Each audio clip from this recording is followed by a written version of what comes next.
Shalom, shalom, le peuple de Dieu, shalom. Ça y est, nous y sommes. Notre rendez-vous de sabbat pour lire la Bible ensemble. Soyez les bienvenus. Amen. Et bonne année. Bonne année, meilleurs vœux.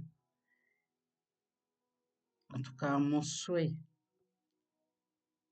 et je le déclare, que cette année, Dieu le Père, cette année 2022, que Dieu le Père mette la lumière dans le monde, dans nos vies, que la paix soit dans le monde, dans nos vies, que tout le monde puisse réussir le projet qui tient à cœur à chacun du peuple de Dieu. Les enfants de Dieu, je veux dire. Amen. Alléluia. Alors, sans tarder, nous allons lire notre Bible. Nous remercions le Père, n'est-ce pas? Merci Père, merci Seigneur, de permettre encore ce moment d'être dans ta présence, Père. Nous avons soif, Père. Oui, Seigneur, enseigne. Parle encore en nos cœurs, Père. Mets la vérité dans le nom de ton Fils, notre Seigneur et Sauveur. Ainsi je prie, Père. Amen, amen et amen. Alléluia. Amen. Alors donc nous allons prendre Lévitique 15-16. On s'est arrêté à 14. On s'est arrêté à 13-14. Alors là, nous allons prendre 15-16. Donc, on va lire les 2 pages comme tous les sabbats. Amen. Alléluia. Alors donc, notre page, Lévitique 15. Alors, verset 1 jusqu'à 30. Jusqu'à 33. Et l'autre page, Lévitique 16, ça va du verset 1 à 34. Amen.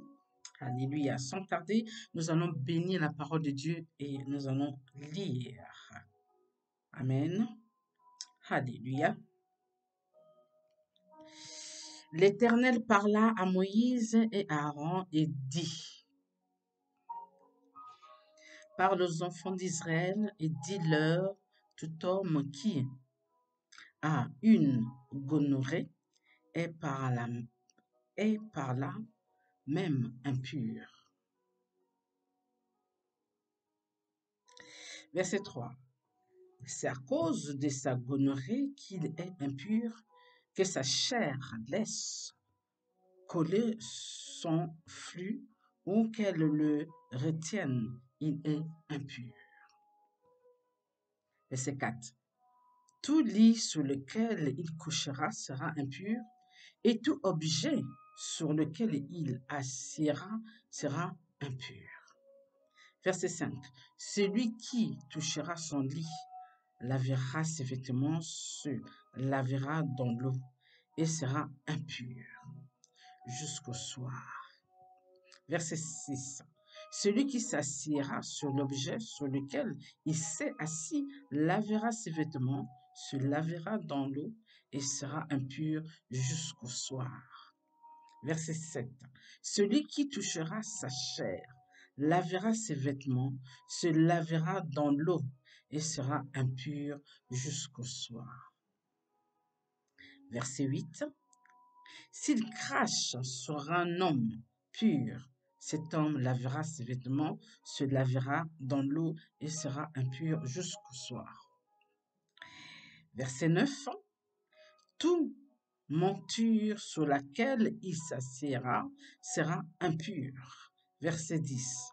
Celui qui touchera une chose quelconque qui a été, n'est-ce pas, sous lui sera impur jusqu'au soir. Et celui qui la portera lavera ses vêtements, se lavera dans l'eau et sera impur jusqu'au soir. Verset 11. Celui qui sera touché par lui et qui ne se sera pas lavé les mains dans l'eau lavera ses vêtements, se lavera dans l'eau et sera impur jusqu'au soir. Verset 12. Tout vase de terre qui sera touché par lui sera brisé et tout vase de bois sera lavé dans l'eau. Verset 13. Lorsqu'il sera purifié de son flux, il comptera 7 jours pour sa purification. Il lavera ses vêtements, il lavera sa chair avec de l'eau vive et il sera pur. Verset 14. Le 8e jour, il prendra 2 tourterelles ou 2 jeunes pigeons. Il ira devant l'Éternel à l'entrée de la tente d'assignation et il les donnera au sacrificateur. Verset 15. Le sacrificateur les offrira l'un en sacrifice d'expiation et l'autre en holocauste, et le sacrificateur fera pour lui l'expiation devant l'Éternel à cause de son flux. Verset 16. L'homme qui aura une pollution lavera tout son corps dans l'eau et sera impur jusqu'au soir. Verset 17. Tout vêtement et toute peau qui en seront atteints seront lavés dans l'eau et seront impurs jusqu'au soir. 18. Si une femme a couché avec un homme, ils se laveront, avec tel homme, ils se laveront l'un et l'autre et seront impurs jusqu'au soir. Verset 19. La femme qui aura un flux de sang en sa chair restera 7 jours dans son impureté.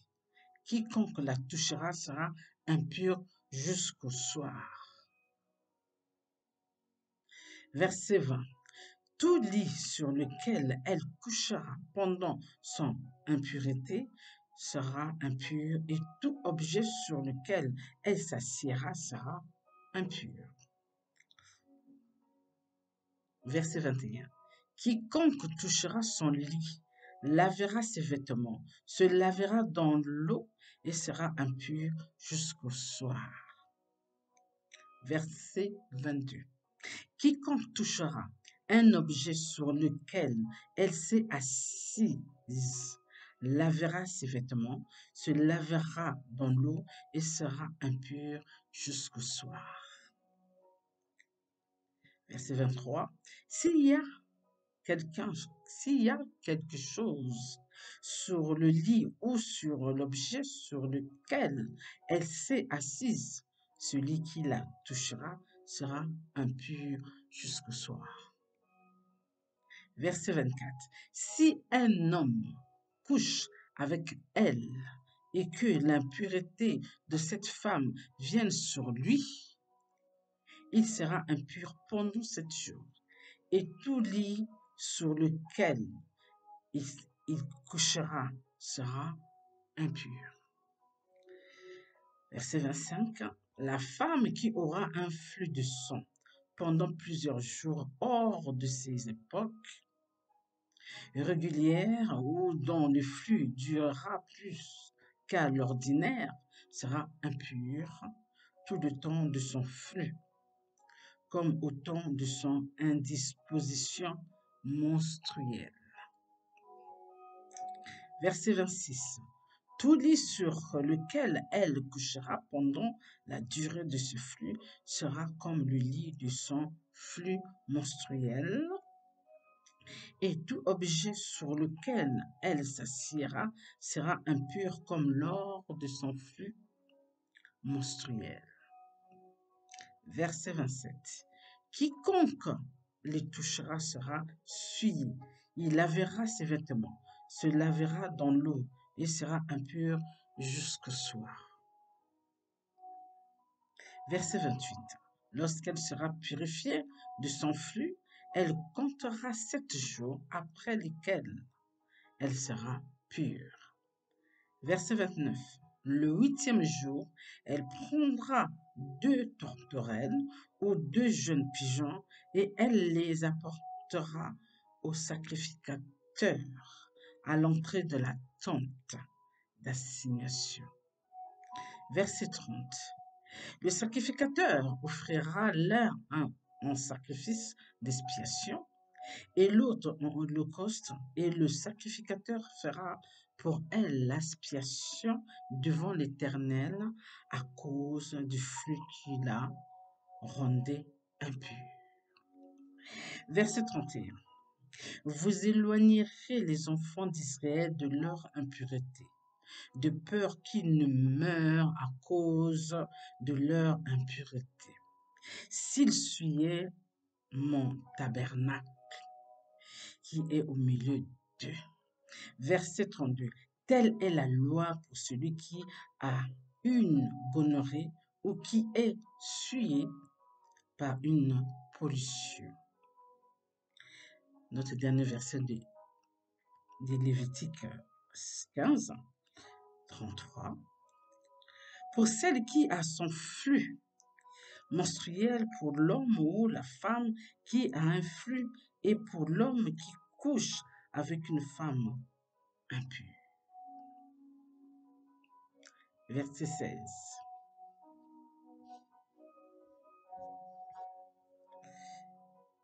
Bénissons la parole de Dieu. Continuons. Lévitique toujours, verset 16 jusqu'à 34. Alors, verset 1. L'Éternel parla à Moïse après la mort des deux fils d'Aaron, qui moururent en se présentant devant l'Éternel. Verset 2.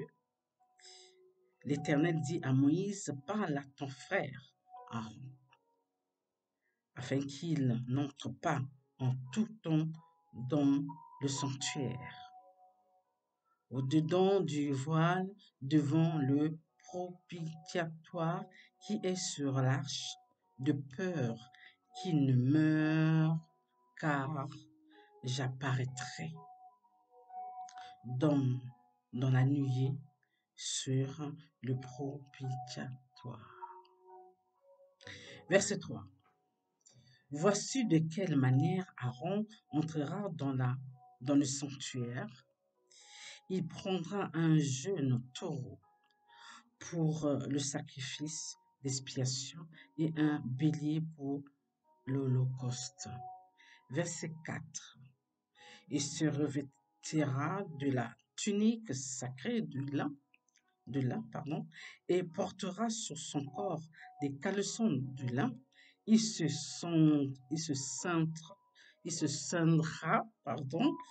d'une ceinture de lin et il se couvrira la tête d'une tiare de lin. Ce sont les vêtements sacrés dont il se revêtira après avoir lavé son corps dans l'eau. Verset 5. Il recevra de l'assemblée des enfants d'Israël 2 boucs pour le sacrifice d'expiation et un bélier pour l'holocauste.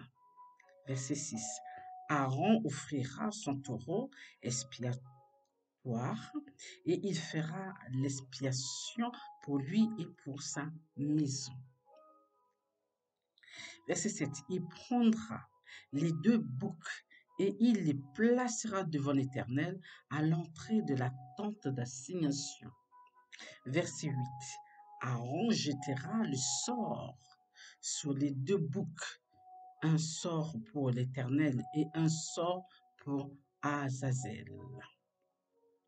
Verset 9.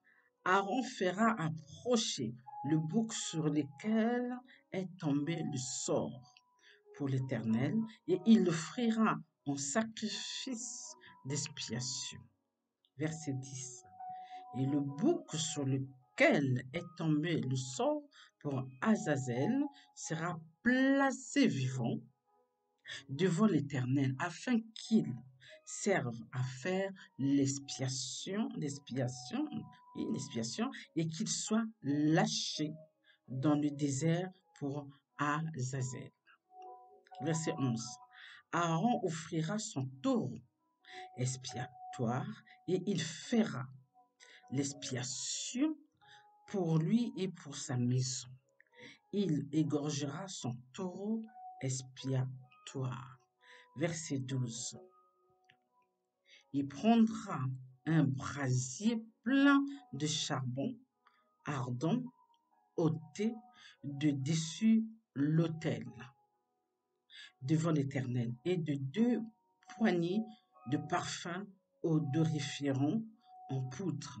Il portera ces choses au-delà du voile.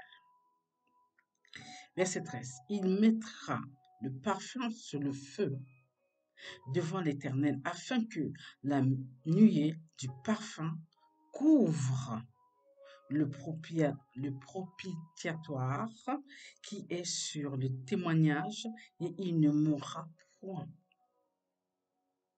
Verset 14.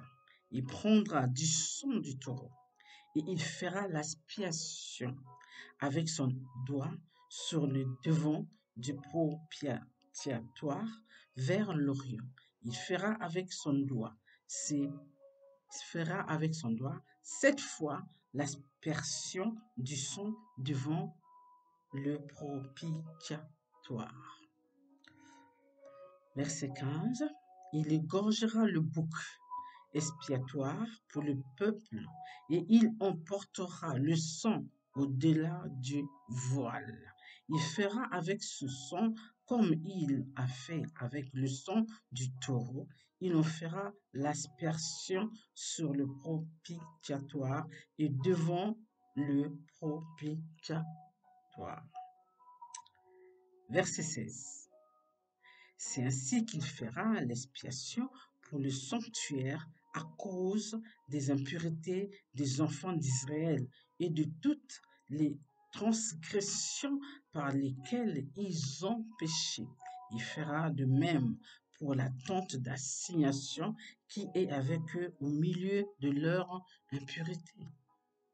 Verset 17. Il n'y aura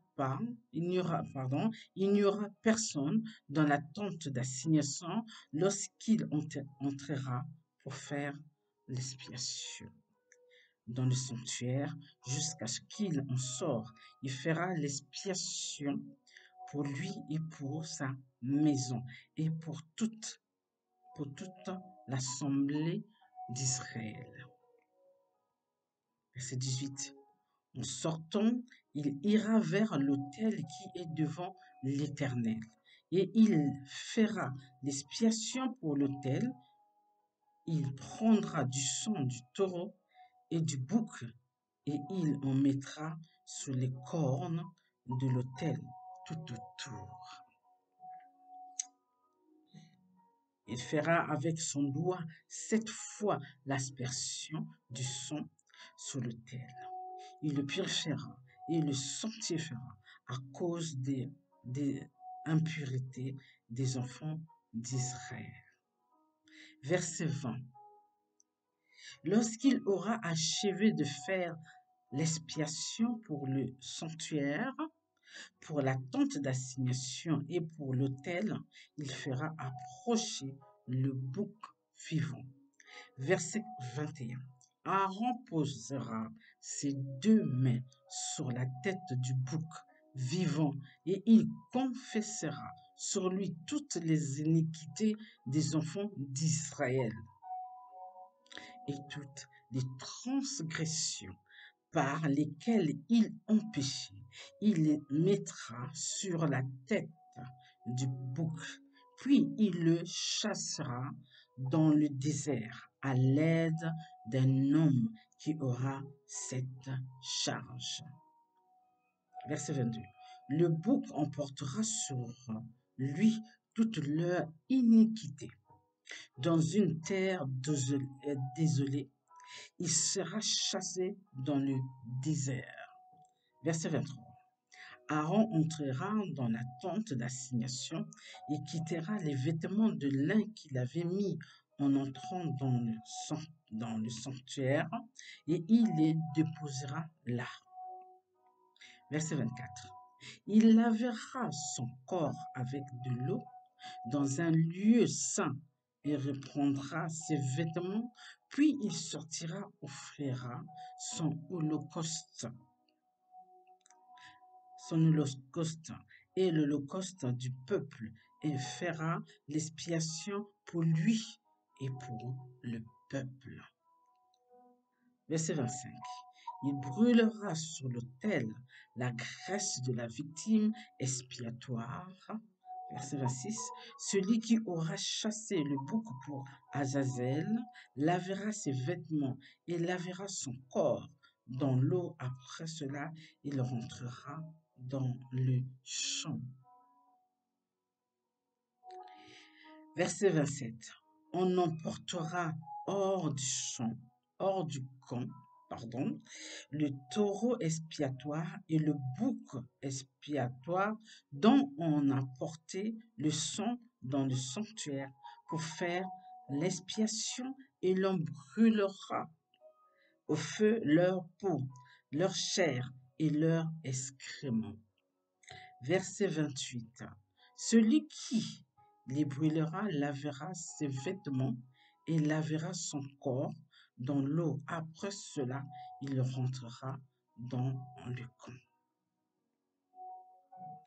Verset 29. C'est ainsi pour vous une loi perpétuelle. Au 7e mois, le 10e jour du mois, vous humilierez vos âmes, vous ne ferez aucun ouvrage, ni indigène, ni l'étranger qui séjourne au milieu de vous. Verset 30. Car en ce jour, on fera l'expiation pour vous, afin de vous purifier. Vous serez purifiés de tous vos péchés devant l'Éternel. Verset 31. Ça sera pour vous un sabbat, un jour de repos, et vous humilierez vos âmes. C'est une loi perpétuelle. Verset 32. L'expiation sera faite par le sacrificateur qui a reçu l'onction et qui a été consacré pour succéder à son père dans le sacerdoce. Il se revêtira des vêtements de lin, des vêtements sacrés. Alors, notre avant-dernier verset, 33. Il fera l'expiation pour le sanctuaire de sainteté. Il fera l'expiation pour la tente d'assignation et pour l'autel. Et il fera l'expiation pour les sacrificateurs et pour tout le peuple de l'assemblée. Notre dernier verset, 34. Ça sera pour vous une loi perpétuelle. Il se fera une fois chaque année. L'expiation pour les enfants d'Israël à cause de leurs péchés. On fait ce que l'Éternel avait ordonné à Moïse. Bénissons la parole de Dieu. Amen. Alléluia. On a bien compris la parole de Dieu encore aujourd'hui. Dieu nous montre toujours comment il gère ses enfants. Lorsque Dieu nous demande de faire quelque chose, c'est pour notre bien. Et Dieu explique toujours à ses enfants, s'il y a ci, il y a ça, ça veut dire ci, ça veut dire ça. Vous devez vous laver pour être purifié, pour ne pas garder ses péchés, ses iniquités. Et Dieu demande toujours à faire des sacrifices afin que nous soyons purs. On a fêté il n'y a pas longtemps l'arrivée de Jésus, n'est-ce pas? Là, on vient de fêter la nouvelle année. La nouvelle année, c'est la fête, c'est la joie. On mange en famille, avec les amis, c'est vrai. Et Noël, on mange avec la famille, souvent avec la famille. C'est la fête. C'était la fête pour Noël. C'est aussi, en même temps, c'est ce moment aussi des douleurs qui se passent en ce moment-là. On avait déjà parlé. Et là, c'est la fête de la fin de l'année. Et on a fait quoi? On a mangé, on a suivi des règles. Le Père, lorsqu'il dit c'est le moment de manger, de fêter, fêtez, mangez, amusez-vous. Mais lorsque le Père dit que non, aujourd'hui, vous ne devez pas faire ça, on ne doit pas le faire. Lorsque Dieu nous demande aussi de faire des jeûnes, on doit le faire. Coûte que coûte, même si ça nous coûte, même si on a des difficultés à mener ce jeûne au bout, vous devez vous efforcer à prier. C'est les actes, le cœur que Dieu voit. Alors, tout ce que Dieu nous dit, c'est oui et amen. Tout ce qu'il dit, c'est oui et amen parce que ça va à notre vie. C'est pour nous protéger. Alléluia. Amen. En tout cas, cette année 2022 que Dieu nous a permis, nous a pris la main pour nous amener à 2022. En tout cas, mon souhait par rapport à mon appel, que la lumière soit dans le monde, que la stabilité soit dans le monde et dans nos maisons, la lumière soit dans nos maisons, bien sûr. Que tous les enfants de Dieu réussissent dans leurs projets. Que Dieu tende sa main dans nos maisons. Qu'il nous accompagne encore pour cette année 2022. Qu'il soit devant nous, devons le mettre devant. Et chacun doit faire des prières. Je pense que vous avez fait déjà vos prières, mais ne cessez pas toujours de commencer. Comme c'est le début, vous savez, il y a encore ce côté de l'ennemi qui cherche à nous décourager. Alors nous devons tenir tête à l'ennemi, à prier, à demander à Dieu d'être devant, de prendre le contrôle de cette année. Amen. Alléluia. Je vous aime. Alors bon sabbat. À sabbat prochain. Bye.